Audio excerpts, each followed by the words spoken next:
Welcome to the Behind the Punch podcast. My name is Bryson Olson. I'm here with my co-host Caden, and we are here with the Castro brothers today. How are you doing, gentlemen? We're doing great. We're doing great. Thank you for having us. Absolutely. We're going to be talking to them a little bit about their boxing career and a little bit about their lives and interests. We got lots of stuff to talk about today. So first off, I obviously do want to ask, boxing's a major portion of your guys' life. How did you guys get into boxing? Well, he could start it off first. Yeah, well, it started on for Christmas Day.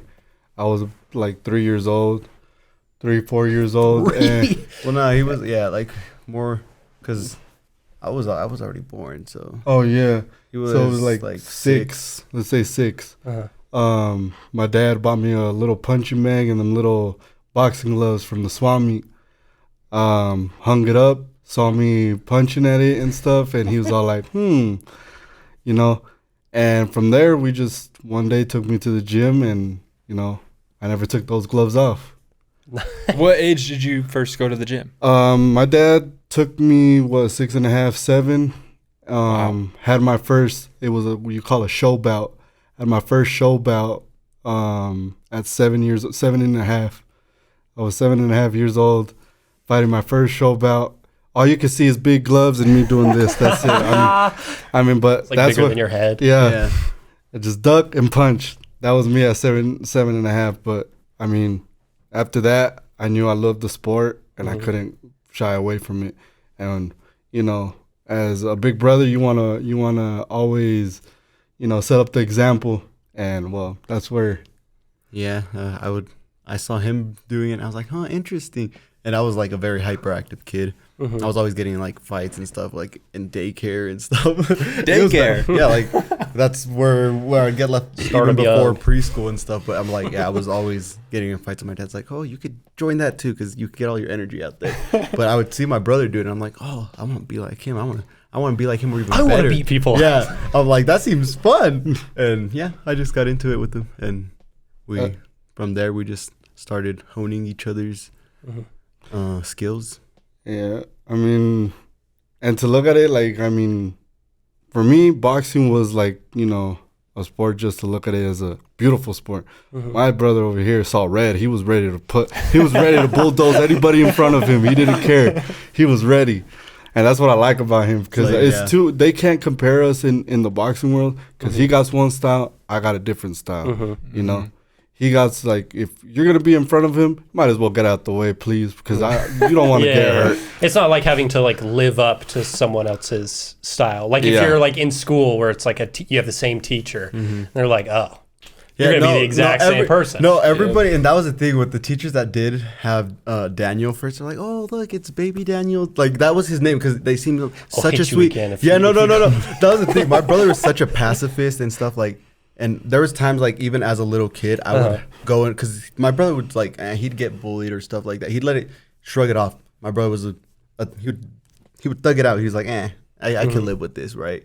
And I was like, nah, I can't let you live with that. I'd go and I'd be like, nah. And I'd go beat up the kids his age, and I'm like, nah, I'm not letting you slide with that. And yeah, I'm like, that's just where I get. Well, that's how I have my siblings are like that. It's like that trend. I don't know if you guys seen it, where they're all like, what is it, F you, and then the middle child is all like, I'm sorry, no. Sorry. And then the other one comes back, nah, I'm not really sorry. That's not. I'm over here it's all good, but behind me, you already see John, and he's already coming forward. He's already ready. But yeah, them teachers were like, it's baby Daniel's little brother. We hope to get the same, right? And they got little devil child, yeah. And then after that, when my little sister would come in, they're like, you're not the same as John, right? You're baby Daniel's little sister. They were scared after that.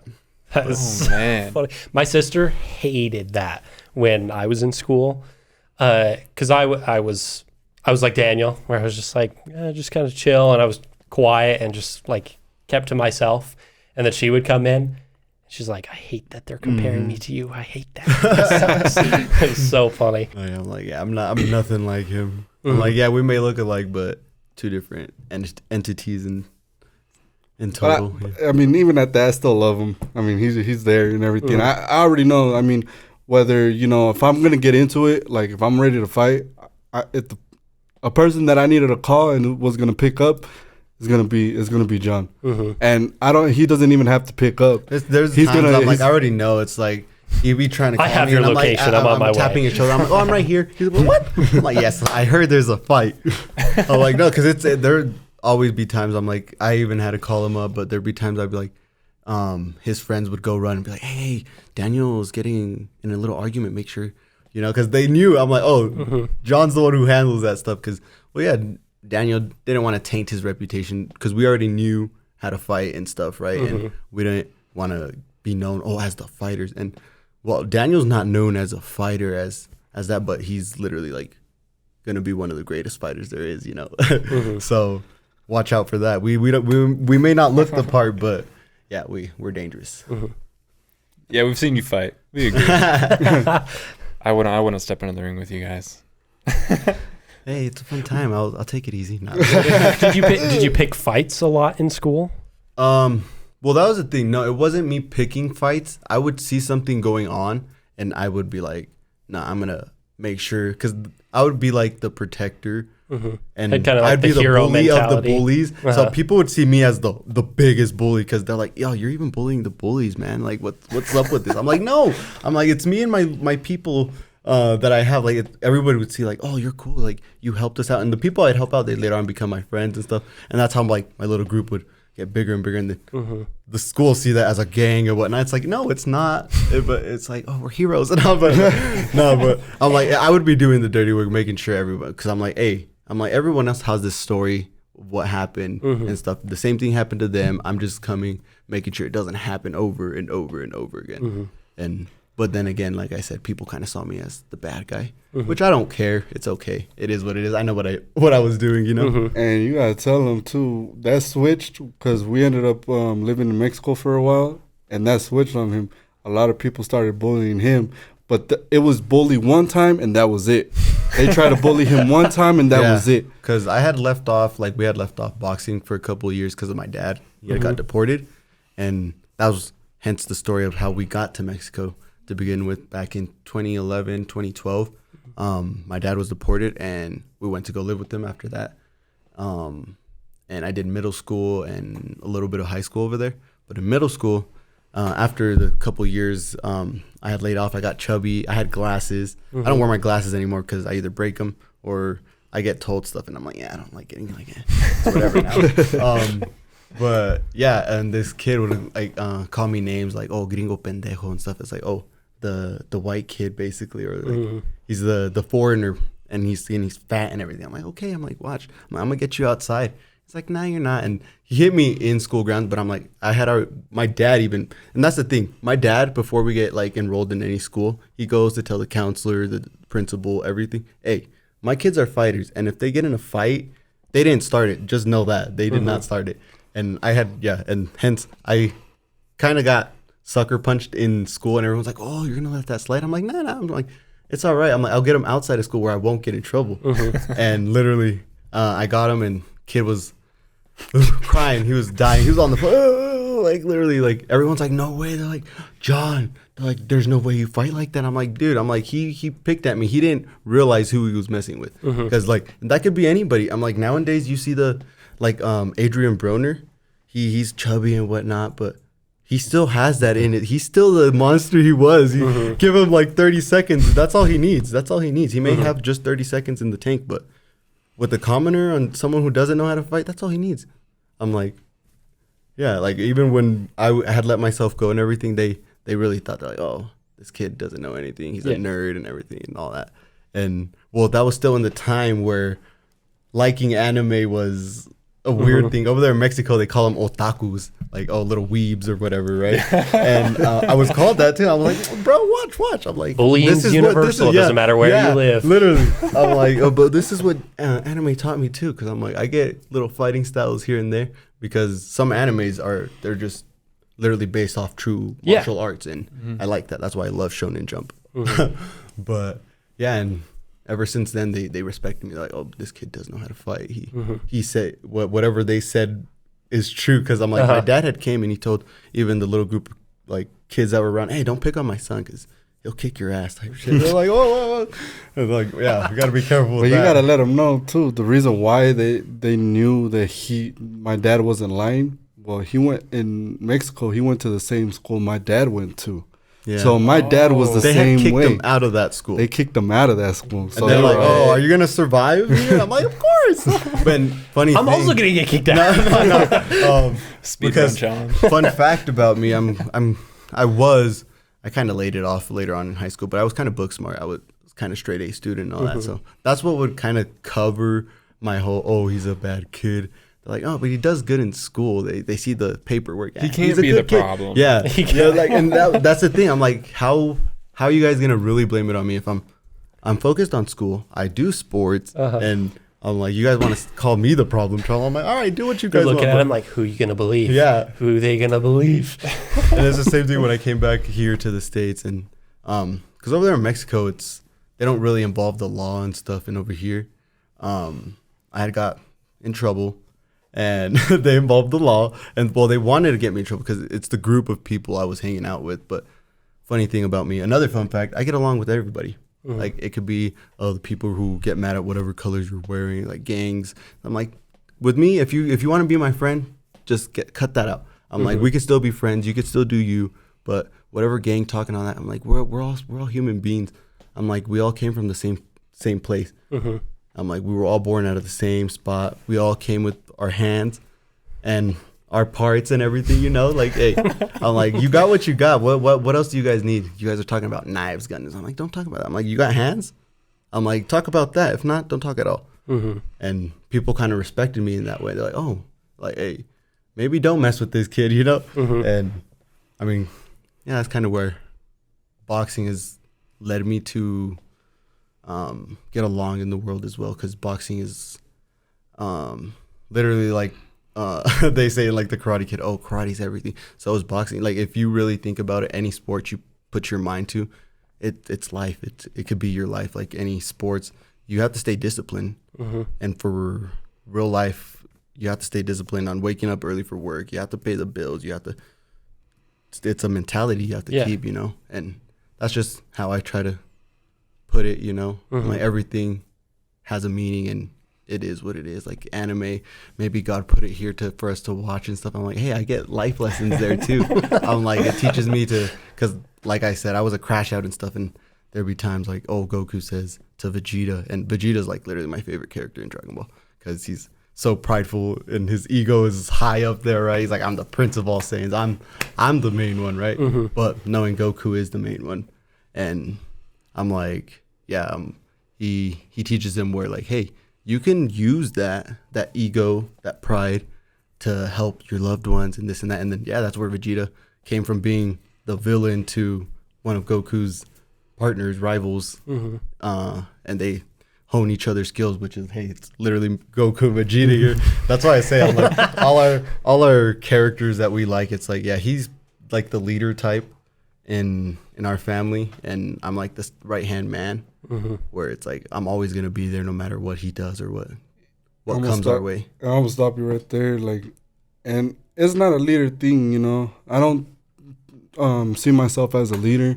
I just see myself as that, as long as I'm doing the things right, and he's, you know, right behind me looking at me, and like really, you know, where he says he's proud of me, you know, I'm doing the things right. That's what I know. I mean, I tell him every time, you know, for me, I'm 27 years old. You know, boxing is basically in dog years, you know.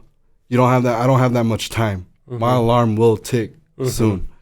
So whatever I could do for the sport, I'm going to do it, you know. If I get there to be a world champion, if I get there to be a champion of any, I'm proud of myself for doing that. But I keep telling him, your clock is still, you know, right there. The reason why I came back, and, you know, it took me so long to come back, was because I was all like, my brother has that talent. My brother sees me as his, you know, idol in a part, you know. And I look up to, like, well, him and my dad. My dad's the one who literally trained us to be what we are, and my dad trained my brother to be the boxer he is and the person I look up to. I'm like, those are my heroes right there. And that's what I love to hear, you know. As long as I got my brother's back, I know he's going to have mine regardless, no matter what. Like I said before, I mean, if I got one phone call for a 10 versus 2, I know this one's going to be right there with me. You know, so I mean, we've already been through that though. So we literally been versus 10 versus 2. Well, it was thankfully I had some homies, Gabriel and Salome. If they're watching this, hey, compas, fuck, miss you guys. Yeah, but if it wasn't for them too, because I was outnumbered, and again, it started the fight inside school. I'm like, oh, I got sucker punched. I'm like, get you outside. And when we were going outside, I see the numbers. I'm like, oh God, they were really ready for the fight. It was like 14 guys. And I was like, where are my people? I turn around, it's 2 other people. Not only that. No. And the fight was about to start. No. I was like, the fight was about to start. And I was like, I had already called him because the problem that happened in school. I'm like, hey, I'm going to get in a fight. And I'm like, I think these guys got numbers. I'm like, I think. And like, just so he could pull up, I'm like, what if he gets scared? Because like I said, he's a pacifist. He'd probably be like, nah, like, don't fight. But I'm like, dude, this is already on. I need you here. And he pulled up. I was like, I pulled up. But right on. That's the thing, though. Perfect timing. The dude who sucker punched me and in school, we were about to like go once, but the other guys were like ready and they were like surrounding us little by little. And I was like, oh God, I'm like, this is where it goes down.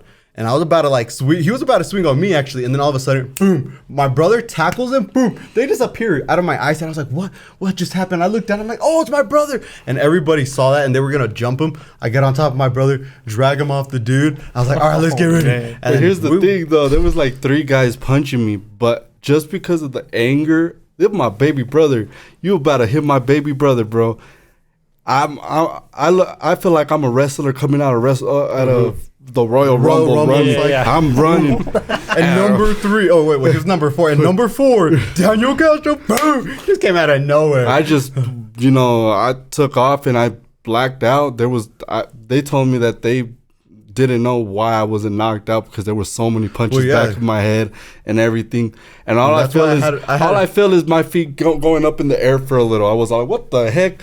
With my feet up, it was John taking me off the dude. I was like, yeah, and while I was picking him up, I was still getting like, he tackled him and they were on the floor and they were like stomping on him, punching him, and I got on top of him. So then they started just stomping me, and I was like, ah. And so I pull him up and I'm like, all right, let's go. And as we stand up, started dropping bodies. Boom, boom, boom. My brother was dropping it. I was like, dang. I was like, that's what hyped me up. I'm like, oh, so he's really. I'm like, this isn't pacifist, Daniel. This is freaking alacran here. I'm like, all right, let's go. And then I see my buddies over there. I'm like, oh, I got 2 more. I'm like, okay, I'm kind of a little more calm that we're not gonna lose this. I'm like, I know we may be outnumbered, but I'm like, we're not outclassed. I'm like, we got 2 fighters, and then my 2 buddies, they were like, they're street fighters, so they know they have their little dirty ways of fighting too. So I'm like, they're good too. And then yeah, we were like on a 14v4, and the 4 of us, me, my brother, and the 2 other friends, we got in trouble. Yeah, we're the ones who got in trouble. Oh my gosh! Yeah, and on top of all that, we got in trouble. I don't know how I got in trouble though, because I didn't even go to that school, and I still got in trouble. We went to the same high school in Mexico, but they knew who he was. Yeah, they knew who it was. One of the counselors was like, "Oh, call the police!" Because they saw as we were just dropping people left and right. The Castro brothers are getting into trouble again. No, literally. And since they had already knew he was not even going to that school anymore, they're like, "Oh, call the cops on him. He's an adult," which he still wasn't. He was what, 17 at the time. 18. I just had 17 at the time, because he had dropped out because he started working, and he was still 17 at the time. And I was like, yo, lady, you're tripping. I'm like, he's still a minor. We just know how to fight. And I'm like, he started the fight. He first, because Gabriel, the one who was there, who backed me up, was because I had backed him up. He was like getting bullied by like 4 other guys. I'm like, hey, get off. I'm like, dude, what are y'all doing? Like, and they're like, well, who are you? And boom, they sock me. I'm like, oh, you're going to get it. You're going to get it. You're going to get it. I was like, I'm not going to swing on you inside because everybody knows that I'll get in trouble. I'm like, wait for me outside. And yeah, it all started like that. But he had only told 1 guy to wait for him. 14 waited for him. Yeah. That's why he had the whole classroom. The whole classroom. Oh, Lord. That's how threatened they felt. I feel like it's just that's just an assessment to how good you are. No, but yeah. But I mean, like, that's the thing, though. You know, I mean, just as long as I got his back and he got my back, it's like in the gym. You know, I mean, unfortunately, you know, right now we don't have our dad physically with us, you know, but we're still this training camp is going to be so much different because we're going to have him in our ear. And to the people that know my dad, he's back. He's back. We found him. Yeah. He's back. We had kind of lost him over there in Mexico, but you know how Mexico is right now. Yeah. But thankfully, everything's okay. He's back. He's with our family in Mexico, and well, he's gonna be. We don't even say it like that though. I say it like he's back because the people that know my dad in the boxing world knows that when he trains us, not even just us, what he's done for the boxing community here in Utah before he got deported. People know, like we're not the ones to talk because hey, he's our dad. What people are gonna be like, oh, they're talking good of his dad, and this and that. Once other people talk about my dad, Daniel Castro, they'll know because my dad brought in a lot of these fighters when they were yay tall, just like we were youngins, and we all grew up. And Aaron Garcia, great fighter, but he also had a little help there with us. We sparred with Aaron back when he first started. I'm actually kind of, you know, stoked how Aaron Garcia, Aaron Garcia. So, like, I have so much respect for that like, guy. We grew up with them. That's our homie. Yeah, I know that guy. Yeah. But yeah, to see like, my dad got all the other gyms together. Like back in the day, like other gyms, like we would see ourselves as rivals here and there, but we were family. Because once we go to nationals, it was the Utah team. We weren't just Louis or Foley's or Gary Gomez gym, all these other gyms like All Heart, where we're at now. Funny thing, All Heart, they were our rivals back in the day. And hey, now for the pros, we're all a team. And like I said, it's just Utah against the world because we're not just here to fight in the States. We're here to show that we're world stage fighters. And thankfully, my dad was there in the beginning for a lot of fighters, and there was a lot of fighters that kind of fell off where they don't want to be boxing anymore, but they have potential. But I'm like, hey, it's because of what my dad did back in the day too. I remember that, and yeah, I'm like, I know there's a lot of boxers out there that have potential, but Utah's just so hidden in the boxing world, you know. Yeah. It wasn't just in the gym that my dad would push us, you know, like every time we would go to fights, like, you know, when we would compete out here, you know, we think that, oh, we fought already, we're going to go and just, you know, snoop around, go to the concession stand, eat. Nah, my dad would be like, sit down, you guys are going to watch these other fights. There's 3 guys specifically that my dad would make us watch, and till this day, I respect those 3 guys. Jose Haro, Pepito, Larry Gomez, and Alan Leyva. Those 3 guys, us growing up watching them fight, and, you know, seeing... an honorable mention, Chris K.O. Oh, Chris Fernandez, too. Kid K.O., too. We would always go to his fights as a professional. I felt like me and my brother with Chris Fernandez, he was our, like, top guy because, you know, back in the day at the WBU, right? Yeah, WBU was a world championship. So it was known as he was holding that one. And he held that one. And, you know, it was cool to know that, you know, we knew him and he knew us. He did. We also trained in the gym he trained at, Flash Academy or something like that. Back in the day. And I remember after every fight, like when we would go to watch him fight, he would cut his wraps off and give one to me and one to my brother. And we grew up watching him. That was a guy that we grew up and idolized here in Utah. Like I said, Jose Haro, Alan Leyva, and Larry Gomez, those guys right there.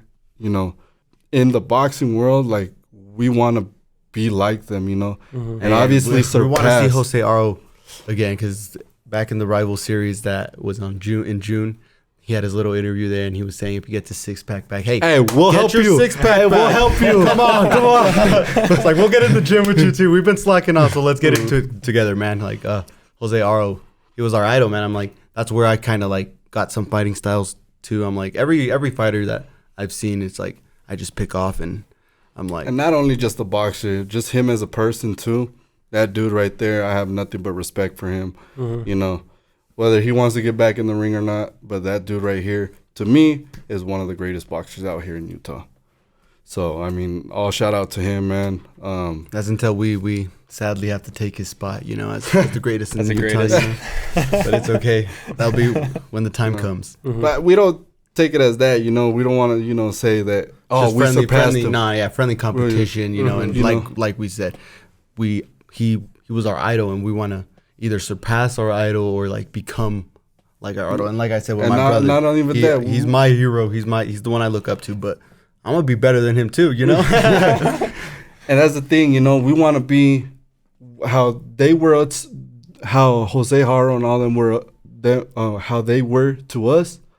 We want to be to the younger generation, you know, where you guys in years, you know, you guys keep going, and you probably even have your own talk show at this point, you know, where they come out and they're all like, man, I want to be like, you know, the Castro brothers, you know, respect to them and stuff, you know. That to me will be a dream because I mean, the younger generation acknowledges us, you know, that they know who the Castro brothers are, you know. We're not just true. We're not just True Guy or El Alacran. You know, that my brother John Castro. I'm Daniel Castro Jr. I mean, we don't want them just to know us in boxing, because we want them to know that in life we went through it too. I'm like, hey, we had separated parents. We didn't even live with our parents for a couple years, well, more than a couple years. But I'm like, yeah, we kind of got our childhood taken away from us. But hey, we still found our outlet. It was boxing, or it was a different sport, because when I was down in Mexico, I kind of laid off. He was already pro, but my dad was kind of paying more attention to him because he was already pro, and I still wasn't on weight and stuff. But then my growth spurt came, and then all of a sudden I got picked to be in basketball, and they're like, hey, come over here. So I stayed in basketball, but I mean, it still kept me disciplined. My mentality didn't stray away from like other things, the two other things more like. And it kept me focused on like, hey, remember, you still got to stay disciplined. You still got things to do. You still got goals to achieve. And no matter what you do, you have to find your outlet is really what I want to say. It doesn't have to be boxing, but hey, if you love to fight, if you feel like you're a crash out, you feel like you got anger issues, any combat sport is the way to go, I promise. Like, it'll discipline you. It'll teach you that, yes, you have the power to literally destroy with your body, with what you were born with. You can destroy anything, but you can also learn that you can control that and use it in the necessary time. And yeah, I'm like, I learned that so many different ways, because I'm like, there's times I hurt people, or there's times where I realized, oh, like, well, I pulled back and I didn't like even start the conflict, and I just de-escalated to where it didn't get physical, and I'm like, wow, that also feels great, you know. But it's like the mindset where like in the ring, if your fighter is getting too excited, sometimes it's not good to brawl it out, just hash it out with just fighting. You gotta get technical. That's like what my brother does. He gets technical with it, and there's times I use that in real life too. I'm like, oh, gotta get technical with things. We gotta get logical. And yeah, like if it wasn't for a sport, you wouldn't have that mentality probably, or say in like art or anything, you know. There's always a science to it. There's always something to it, and there's always something to life you have to figure out. And also touching on that subject, you know, I mean, I'm gonna go with like Danny Garcia. I'm gonna bring up the mental health. You know, a lot of people think that, you know, boxers don't go through that. You know, like I said, Danny Garcia was one of them. You know, he went through it. He grew up from a troubled childhood and stuff. Sometimes a lot of those traumas don't go so easily, you know. Sometimes you live with them. Sometimes, you know, you don't. There's no getting rid of it, you know. And for me, you know, I'm not gonna shy away. Like, I do have my mental health issues. I do stress out. I do have my moments and stuff, you know. I'm gonna be vulnerable. I do cry myself sometimes to sleep and stuff, but.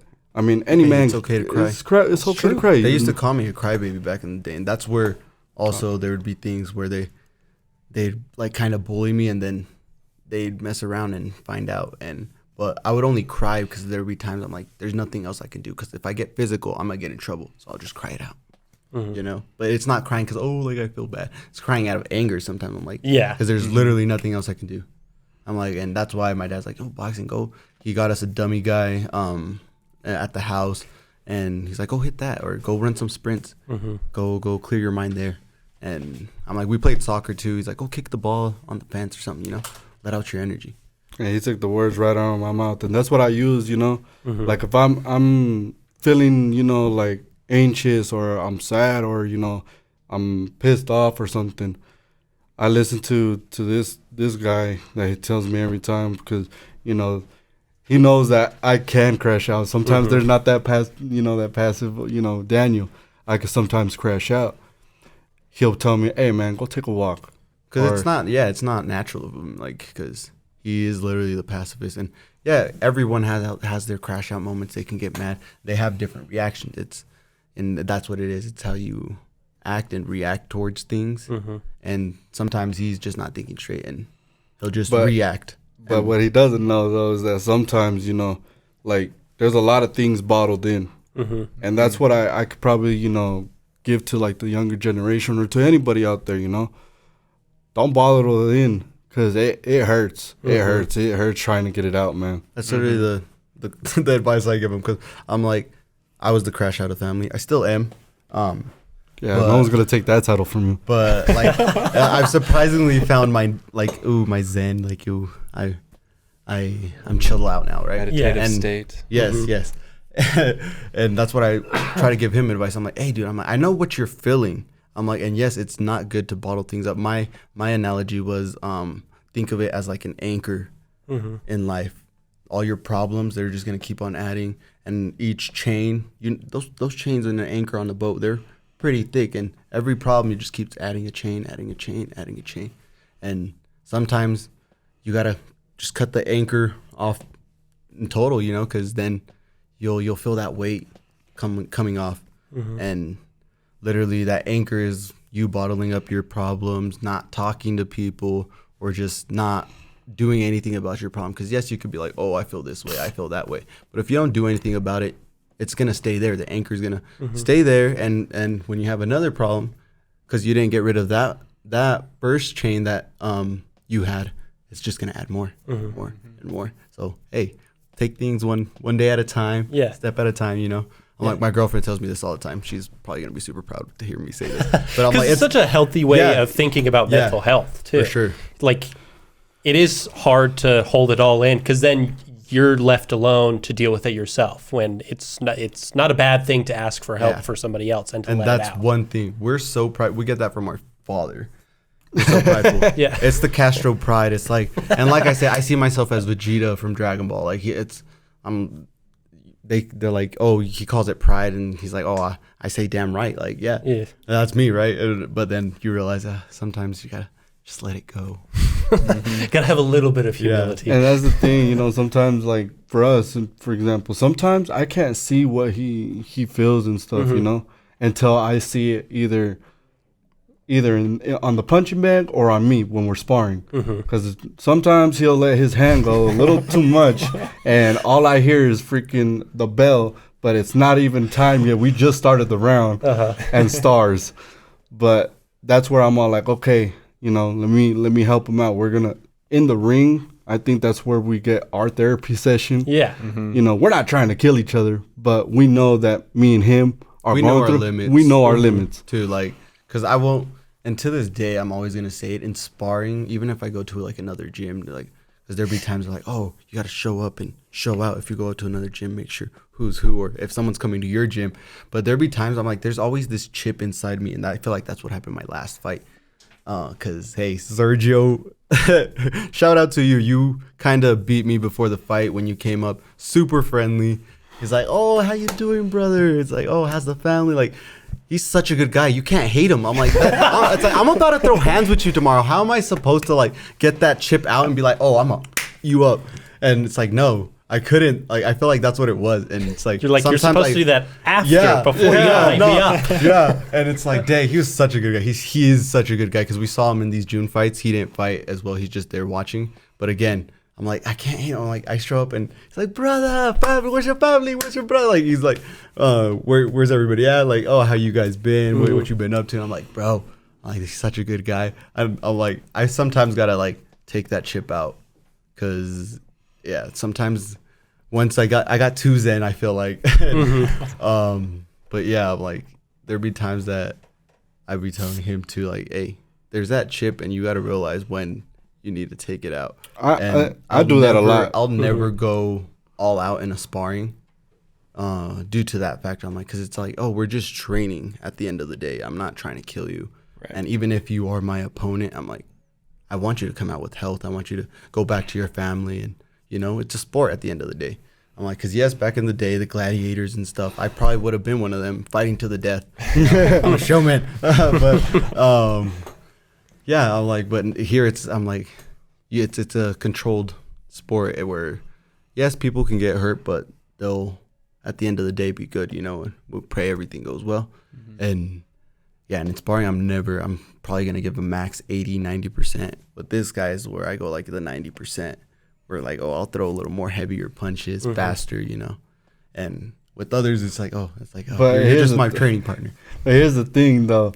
He's getting me back for all the times back in the day when I would whoop him, because now I get in the ring with him, and he does not get off me. I'm all like, after we're done sparring and stuff, he sees me mad. Some of the times I'm just like in my own head. I'm just like, dude, you did good. I'm all like, what do you mean I did good? Look at the video. All you can see is my head going back and forth. But I'm like, dude, you didn't get knocked out. You never touched the floor. I'm like, you're good, bro. You're a fighter. That's what it is. That's one thing. I'm still up on him because we have knocked each other down. I'm up one. I haven't been knocked down. He's talking about body shots, and you're not up one. You are not up one. I'm up one. You are not up one. What do you mean? I'm up one. You got me twice. I've got you like 4 or 5 different times already. No, you can't. And two of them are on video. And 2 of them are on video, so nah. And then what happened to the ones that aren't on video? Okay, so you see, there's a competitive side of us. He doesn't want to accept it, but it's all good. Better. We'll see Tuesday. It's like, because he talks about, oh, I'm going to be in my prime. I don't have a prime. I'm always going to be evolving, buddy, to the day I die. That's what I love about him. Who can hate this guy? Like a true anime character. You'll be 100 years old and you're still your best. Yeah, like, be careful when I'm an old man. You guys see me in the gym and you guys want to bully me out. I might be old, but I'm still quick. But that's what I love about this dude. I mean, who can hate this guy, right? Yeah. Wait a minute. There's a lot of people. Everyone can hate me.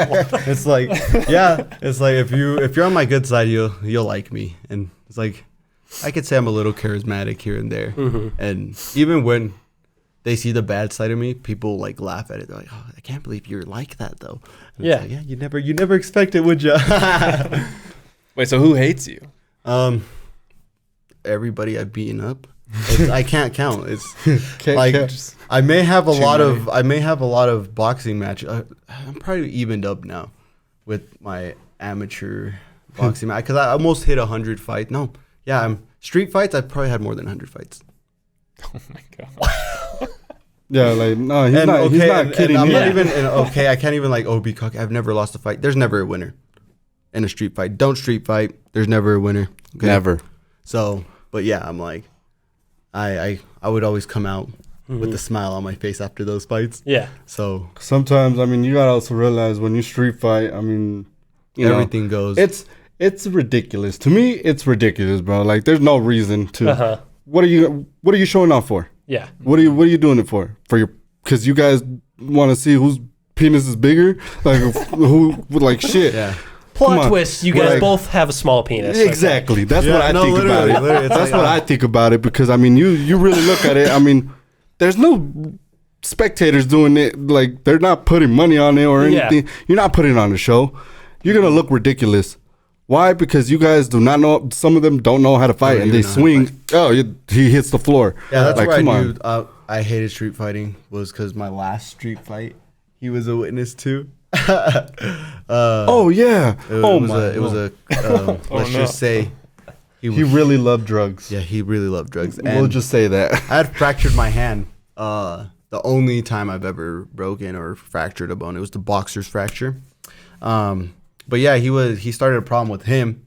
here comes Mr. Hero, you know. I'd always, because I'm like, dude, you're not gonna tell him anything. I'm like, he's talking all this shit. I'm like, here comes the big I'm bad like, what brother. do you got? I'm like, what do you got with my brother? I'm like, wait, he's like, I'm not talking to you. I'm like, well, I'm talking to you and this and that. I'm like, oh, we were at a Mavrik at a gas station, right? Were you at a Mavrik? Yeah. Yeah, we started at a Maverick. And then I was like, oh, go meet me around the corner. And then we drive off and we go to the corner. He's like, what? And then hands go out. He didn't say nothing. All he did through was a 1-2. Bum, bum. Boom. And then after that, he threw an uppercut. Boom. And next thing you know, I see something flying. No, it wasn't even flying. It was blood. But what got me like so weirded out, and that's when I'm saying, I'm done with street fights. He spit his teeth at me. Boom. And I like, they land on me and I see him dropping. I'm like, what? I'm like, those are teeth. And he's like, I like that shit. I'm like, oh no. I was like, I have to end this. I'm like, he's on something else. I'm like, that's wild. Here's the thing though, when the guys that love drugs so much, you can't knock them down. Yeah. Like, it's hard. Yeah. I don't know what they put in those. Yeah, that's what I'm saying. I'm like, I feel like that was my hardest opponent. No wonder they drug test you before a fight. It's like crazy. It's like, think about it as Deadpool or like his enemy Ajax. He doesn't heal, but he doesn't feel anything. But so he just keeps going because he doesn't feel anything. He's immune to like pain, and that's what that guy was like. Because he spits out his teeth and he's like, oh, I like that, because he realized his bottom 4 teeth gone. That's like the kind of shit someone writes into like a show like that. And it happened. I gotta write that down. No, it happened in real life. My older sister was recording that, and she's the one who stopped the fight. She was like, okay, yeah, that's enough, guys, because she saw me like mauling on the guy, and she's like, okay, John, you're not gonna stop, and this guy is not gonna. He's gonna take as much damage as he can. And yeah, that's why I was like, street fights, they're not the way to go. And later on, after adrenaline rush wore down, I looked down at my hand. It's super fat. I'm like, oh, that's broken. Ended up breaking his hand, and that's the day that he was all like, man, that was my last street fight. Because so you two just part ways? Your sister comes in, you just part ways, like they even dab up and everything. He's all like, good. He's like, you got hand. I'm like, yeah, okay. I'm like, I can't, like, I had just dabbed him up and like kept him from distance. I'm like, just in case he tries some like sneak attack. I'm like, that's my stab. Literally, that's what I was like. I'm like, anything. I'm like, and that's what my mind is always like on fight mode. I'm like, just in case. I'm like, I'll end you. Like, I was really thinking. I was just all like, man, just be careful that he don't bite you. He wasn't gonna bite him because he had no teeth no more. He's all numb. Just straight gums. Straight gums. But yeah, that's when I knew that's my last street fight. Yeah, because he knew that after that fracture, he knew. Because I was scared. I was like, I could have lost. My career done. It could have been. I could have ended because of my anger. Because I said, oh, let me fight, right?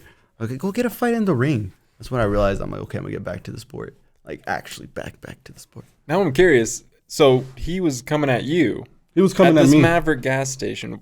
And he started everything. How did that? I don't even know. Oh, because he supposedly said that he was. My brother was looking at him sideways. I was like, no one's looking at you sideways. Shut the fuck up. I was like, get out of here. I was like, and even if it was, you're on crack, dude. Everyone's looking at you sideways. I'm like, yeah. I was thinking in my head. I'm like, why wouldn't I look at you sideways? You probably freaking stab me, dude. I'm like, we were. I was staying 10 toes, if anything. But I was like, yeah, what problem do you have with my brother? Everything looks sideways at the family. Here's the thing. I didn't say... Here's the thing, though. I didn't say nothing because all on my mind was a freaking chili dog, bro. Like, I just wanted to go in the Maverick, get me a chili dog, and go home. That's all I wanted. Yeah, next thing you know, I have to corner my brother in a street fight. I was all like... And I didn't even get my freaking chili dog. That's the thing, dude. I was going to be like, you seen the chili dog? Yeah, like, oh, go, John. Nah, we left that because I was like, we're throwing hands. Dang. But yeah, I mean, it just goes all back to the discipline, you know. After that, we were all like, you know what? We really got to take this serious, bro. Like, it's, you know, unfortunately, like, there was a time, and it hurt me too. So, for people out there that don't know, I went to prison. I went to prison I had barely turned 21 back in 2020. I was swinging around with the wrong crowd in Mexico. Thought I could, you know, do what Chapo was doing, and got popped in Dallas. DEA battered around my door, came in, crazy. Guns drawn on me. That was like, you know, one of the most traumatic things I've ever lived through. Just seeing a whole bunch of guns pointed at you, and everybody just telling you, get on the ground. I'm all like, you know, and you're just in that shock. Yeah. You know, and you're not believing it, you know. And that was like the time in my mind, I'm going through my head, what about my brother? What about my sister, you know? What if I go away for life? Or what if I go away for a long time? Mm-hmm. You know, I'm leaving my little brother. I'm leaving my little sister, you know? And that was a tough, you know, that was a tough time right there because, I mean, I actually got lucky. To this day, you can even ask my brother, whoever out there listening and stuff, I got 4.5 years for a drug charge. He can tell you, I was supposed to get 11 years. I got blessed. For the people out there that, you know, oh, nah, he snitched or anything. Whoever wants to see my paperwork, let me know. Call me up. You know, before you're out there saying stuff and making stuff up. And that's what happens when, he was he's a pacifist. He didn't have a record and everything. It was literally his first offense and everything. Mm-hmm. And again, we stray away sometimes if we're not disciplined. We weren't in the sport. And that's where we stray from the path, you know. Mm-hmm. And we have to just be careful what we're doing. Literally, like every little thing, you have to think of it. And like, well, yeah, because like, how do I say it? Like, well, yeah, just discipline wise, like, because if you think there's always good and there's always bad, and you have free will, you got to choose where you want to be. Mm-hmm. And he chose where he wanted to be, and he realized, oh, maybe this isn't my crowd. Mm-hmm. And yeah, like, when you realize, oh, you're not gonna, when you have a good record, or you don't even have a record at all, you do get lucky. I'm like, well, me, when I had a problem, they wanted to charge me with 10 counts of armed robbery, but due to the fact that I knew the people who did it, I used to hang out with them, and I was like, I don't know what's going on, this and that, right? And they're like, well, let's look you up and see if you really know these people. I had the cleanest, squeaky clean record. So like, maybe you were at the wrong place, wrong time. I'm like, well, duh. And no shit, buddy. I'm like, yes, I know people, but it's because I get along with everyone. That's what I'm saying. This guy has such luck because he's been through so many freaking things with the law, and he has the cleanest freaking record. And I'm over here with John? It's like, hey, buddy, it's nice to see you around. Still clean record? Yeah, of course. Yeah. It's you know. And back to the whole, you know, me being in prison, you know, those 4.5 years, that's where I really like matured to myself, you know, mm-hmm. where I really was like, you know, I knew that, you know, I had to be there for my little sister, my sister, him, but him not really, because he looked up to me to the part where, you know, he knew how to be like, I got this, bro, you know, mm-hmm. don't worry about me. I'm a work, I'm gonna do everything, you know. Whenever he had, and I never asked, whenever he had it, he would put money on my books or he'd put money on the phone so I could talk to him mm-hmm. when he had it. I never asked him for that. And that's where I know that that's my day one. That's my ride or die. Mm-hmm. You know, that's who's always going to be there for me. Why? Because I could say I was there from day one, you know. I cut the umbilical cord. He mm-hmm. saw me literally come to the world.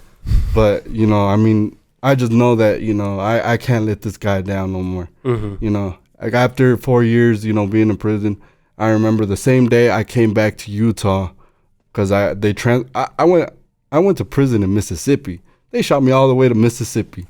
I don't know why. I had to ask. He was back and forth. I was back and forth. I went from Texas to Oklahoma, from Oklahoma to Mississippi, then Mississippi over here, you know, and throughout that time, you know, getting here back, I saw him right before I went to the halfway house, you know.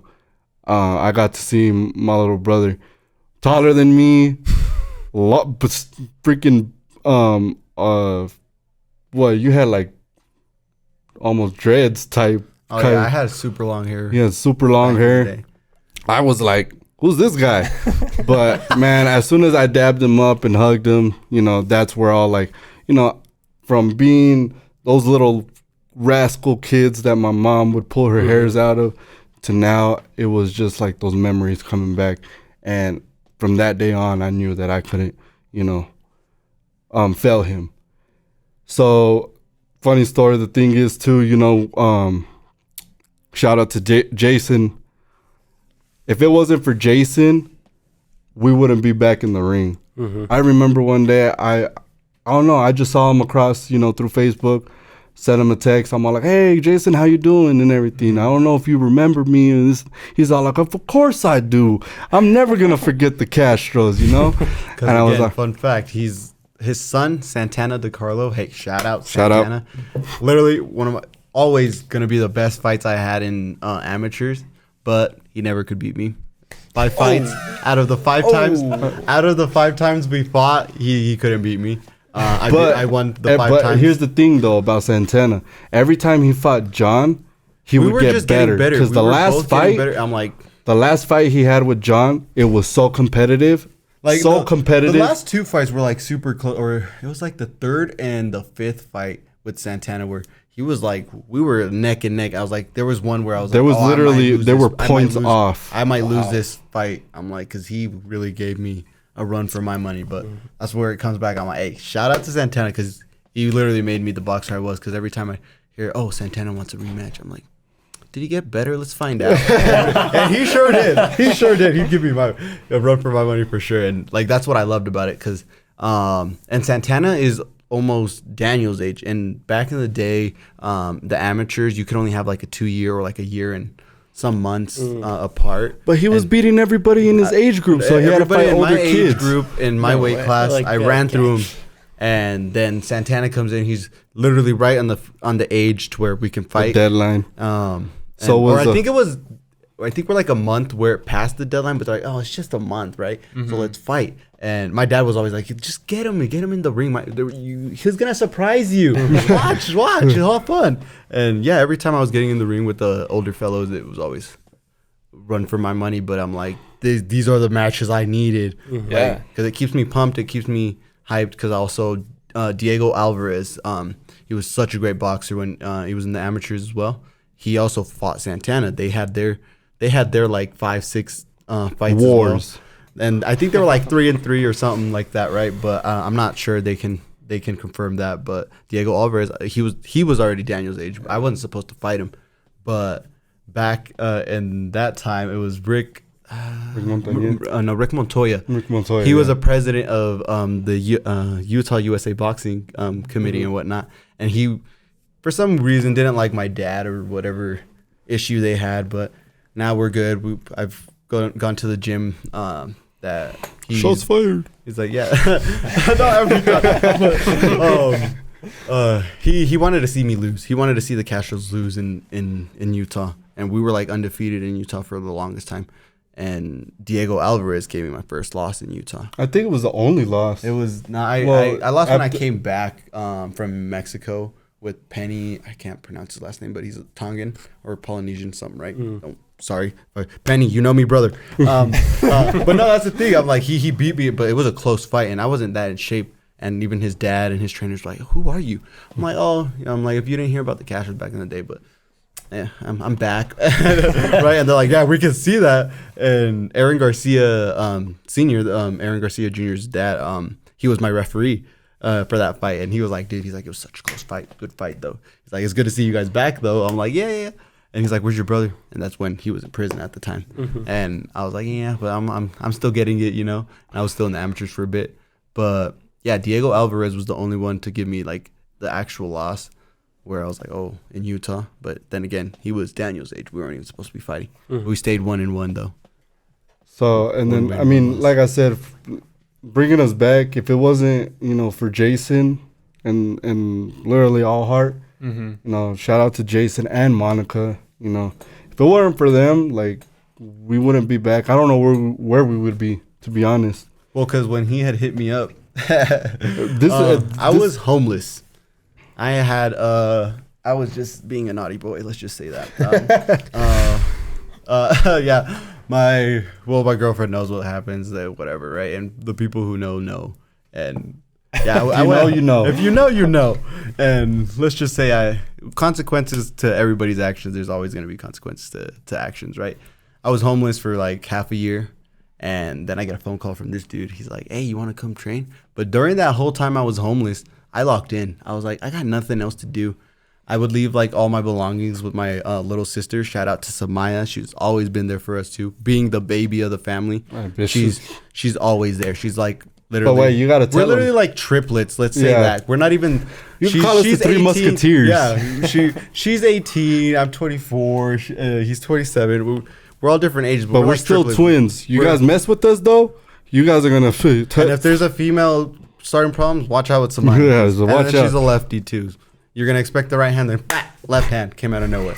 Oh, and we don't say that like because she got a heavy hand. Just naturally. She's like I said, she's not a fighter. It's not, none. She's liked it. Yes, she's trained it here and there. Just from watching it. Just from watching. And that's another thing. How our dad trained us was just literally by. Because my dad wasn't a boxer. My dad was a cyclist. My dad was a cyclist back in Mexico. How he trained us, how he started, learning how to hold the pads, how to, fix our stance and stuff, was watching 24/7 for any like Manny Pacquiao fight, Floyd Mayweather, Juan Manuel Marquez. Watching those, that's how we learned. My dad to me was so because he learned off that, like basically how he learned how to speak English. You guys are gonna laugh. The first words he learned as being in America was a number one, please. From McDonald's, because that's the way he get when he'd be working. That's what he came. That's what he came to the States for, right? To work. And when he go to the closest thing that was there, McDonald's, right next to his work. He's like, all right, number one, please. Please. That was it. That's awesome. And from there, little by little, he started. You want sausage and number one, please. But then later on, he started learning and this and that, and watching TV and my dad.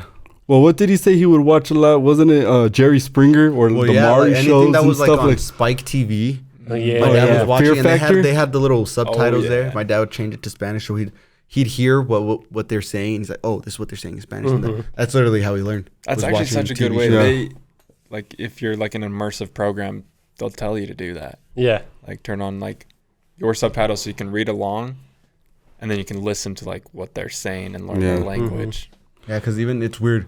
Even down in Mexico, I knew this girl that she started speaking to me in English. She's like, "Oh, this and that, right?" And I was like, "Where did you learn English?" She's like, "Oh, listening to music with subtitles, with like the Spanish subtitles. So listen to it in English, and then she'd like read the subtitles in Spanish, and that's literally how she learned." I'm like, "There's no way." She's like, "Literally." She's like, "Watch, look at my playlist, and it's all like One Direction and stuff, and like Justin Bieber stuff, but like literally." All she would listen to was like American songs in English. And I was like, oh, that's crazy. And I'm like, oh, now I get it when my dad said he was just like reading and listening. I'm like, oh, I guess it does work, And then I realized when we had to go to Mexico, we found out the hard way, but then we realized, oh, it's doable, like watching, I would like watch my animes in Spanish, but with English subtitles. Well, you remember that I would get in trouble in school. They would send me to the office for speaking wrong, but I didn't know though, because over there when you're speaking to an elder, tú and usted are two different things. We get in trouble for like that. how you get in trouble in school because if you say tú to your elder out there, it's like basically disrespecting them. You're belittling them. To like the elders, you have to say usted, like it's like sir, saying like right to like a older person, more like of a formal way. Yeah, a formal way to speak. Respect. Because like say at work with people around your age, you're like, oh hey, what's up, dude? And then when you see the boss, oh hey, sir, like that's the difference it is over there. And we'd get in trouble for that because it's like, oh, tú, but it's because we really didn't know. We knew the Spanglish. Right. We didn't know the actual Spanish. It's so like there's a lot of get out class. Come on, like what? I mean, it was kind of, but when learning. I call my friends usted, they're like, no, like just say tú. I'm like, I'm sorry, I get it mixed up. Like, I'll be calling them like sir or ma'am, and I'm like, oh, okay. So where does this go again? I mean, with that, being in Mexico, it changed us, huh? It changed us a lot. How long were you in Mexico for? 6 years? Yeah, almost 6. It was like 5.5. Yeah. And when did you? Oh, we came back in 2019. Okay. Came back in 2019. We had left 2013. We were going to come back, but we were all like, we saw all this fun stuff thinking that everything was nice and cool in Mexico. But you really go through the struggle, Yeah. And that's what kind of, made us into what we, the respect, the respect that we have for, people that, we're the type of if you show us respect, we're gonna give respect back. But if you disrespect us, I mean, we won't disrespect you back, but we're not gonna. We're gonna probably match your energy. I'm like, because my dad, it's always said, he's like, yes, respect your elders, but if that elder isn't respecting you, there's no need to waste your time there. You know? Yeah. Just be cordial, not respectful. Be cordial. You know, at the end life lessons, guys. We need it. Yeah. I feel like we have so much we could talk to you about too, but I'm like, and it's we gotta start thing. cutting it off. Yeah, it's all good. I mean, just know that our story, we don't say it with trying to be cocky or trying to put ourselves out there because we want to be famous or anything. Nah, we want people to know that we've been through the ringer. We've been through it. We've struggled, being homeless, being in prison and stuff. A lot of people out there give up, Don't give up on yourself. Push yourself, because we were two that we were about to quit. But we pushed ourselves. Phone call, I was like, oh, now I know what I'm training for. And I know why I gave him that phone call, because I know that I couldn't do it alone. Yeah. I know I could push him, he could push me. So pushing each other to the top. We're going to be world champions one day.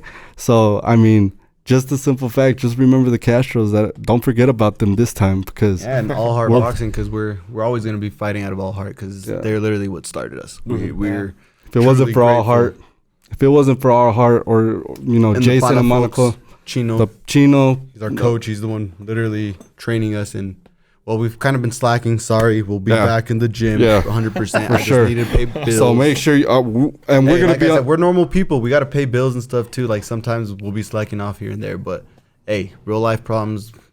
Get through your real life problems first, and then get back to what just focus needs to be done. Yeah, we're gonna be on the next show. So I mean, we're gonna be back in the gym. Like I said, our dad is back.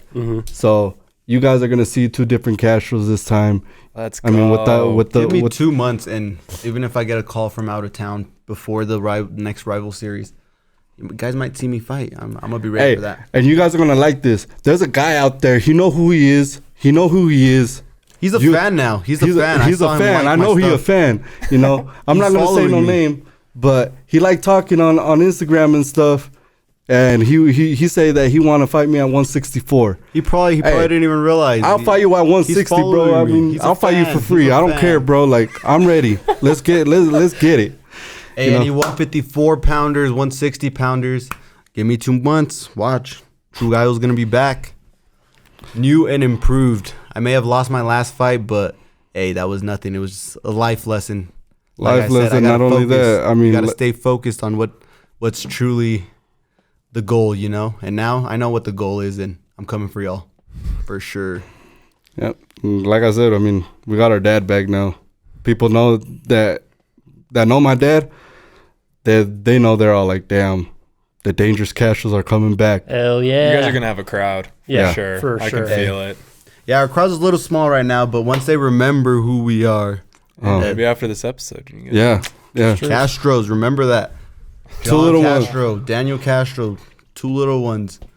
Hey, we were little, but now we're big. We're some big boys.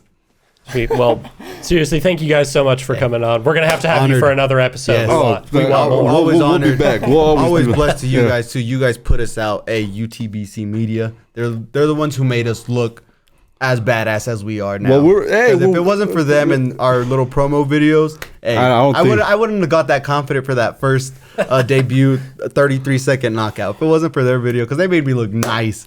I'm like, they made me look like, oh, he's legit. So I had to show everyone I was legit. Want us to do it again? Yes. Oh yeah, we're gonna do it again for sure. I'm waiting. Like I said, I need to get in shape. Let my 6-pack come back too. Yeah. Sweet. Well, thank you guys once again. We appreciate you guys. Awesome. Thank you for all. You guys are awesome. And thank you for listening. Tune into the next episode. It's not going to be the Castros, but they will be back. Yeah, we'll be back. UTBC Media. Always stay tuned. Their work is amazing. Behind the punch. If not, we're going to call you guys out. All right. See you guys.